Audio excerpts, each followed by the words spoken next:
பள்ளிகளில் பாலியல் ரீதியான துன்புறுத்தல் அப்படிங்கிறது ஏதோ ஒரு டீச்சர் செய்யக்கூடிய தவறால எல்லா டீச்சர்ஸுமே சந்தேகப்படக்கூடிய ஒரு சூழ்நிலை உருவாகிட்டு இருக்கு. இதுக்கு தயவு செஞ்சு பள்ளிக்கல்வித்துறையில் ஒரு முற்றுப்புள்ளி வைக்கணும். ஒரு குழந்தை பாதிக்கப்பட்டுச்சுன்னா திரும்ப எந்த பள்ளிகள்லையுமே இந்த தவறு நடக்காத அளவுக்கு பள்ளிக்கல்வித்துறை சிறப்பாக செயல்படணும். ஏன் இங்கே தமிழ்நாட்டில் திறமையான ஒரு கலெக்டர் இல்லையா, இல்லை காவல்துறை இல்லையா, எத்தனையோ டாக்டர்ஸ் இல்லையா, எத்தனையோ பேர் இருக்காங்க.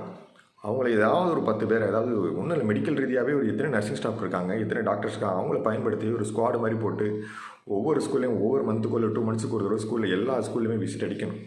அங்கே உள்ள குழந்தைகள்கிட்ட ஃபோக்ஸோ வழக்கை பற்றியும் அங்கே இந்த மாதிரி தவறு, இதெல்லாம் தவறு, இது மாதிரி யாரும் செய்கிறாங்களான்னு சொல்லிட்டு குழந்தைகள் டீட்டெயிலாக பேசித்தான் ஆகணும். வேறு வழி கிடையாது. இதை நம்ம திரும்ப நம்ம இது மாதிரியான என்ன பண்ணாலும் திரும்ப தவறுகள் நடந்துக்கிட்டு இருக்குன்னா இந்த மாதிரியான ஸ்குவாடை நியமித்து தான் ஆகணும். ஏன்னா ஒரு குழந்தை பாதிக்கப்படுறதுங்கிறது சாதாரண விஷயமே கிடையாது. அந்த குழந்தையோட மனநிலையை வச்சு பாருங்கள், ஃபியூச்சரை வச்சு பாருங்கள், அந்த பெற்றோருடைய மனநிலையை வச்சு பாருங்கள். இந்த சமூகத்து மேலே அவங்களுக்கு என்ன மாதிரியான நம்பிக்கை வரும், பள்ளி கல்வித்துறை மேலே என்ன மாதிரியான நம்பிக்கை வரும், ஸ்கூல் அனுப்புவோமா வேணாமாங்கிற ஒரு சூழ்நிலையோட உருவாகிடும். டீச்சர்ஸ் மேலே ஒரு மரியாதை அப்படிங்கிறது இல்லாமல் போயிடும். தயவு செஞ்சு இந்த கவர்மெண்ட்டாக இருக்கட்டும், இல்லை பள்ளிக்கல்வித்துறையாக இருக்கட்டும், ஒரு சிறப்பான ஒரு ஆக்ஷன் எடுங்க. பெற்றோர்களும் வீட்டில் ஒரு குழந்தைகள்கிட்டையும் இதை பற்றி நம்ம பேசித்தான் ஆகணும். வேறு வழி கிடையவே கிடையாது. ஏன்னா நம்ம குழந்தைங்கள்ட்ட பேசுகிறதுக்கு தயங்குறோம், இந்த மாதிரியான விஷயங்களை நம்ம ஒதுங்குறோம் அப்படின்னா நம்ம யாரோ ஒரு டீச்சர்ஸ் மேலேயும் ஒரு வெளியில் உள்ளவங்க மேலே ஒரு நம்பிக்கை வச்சுருப்பாங்க. நம்ம இல்லை, தப்பு இல்லைன்னு நான் சொல்லலை.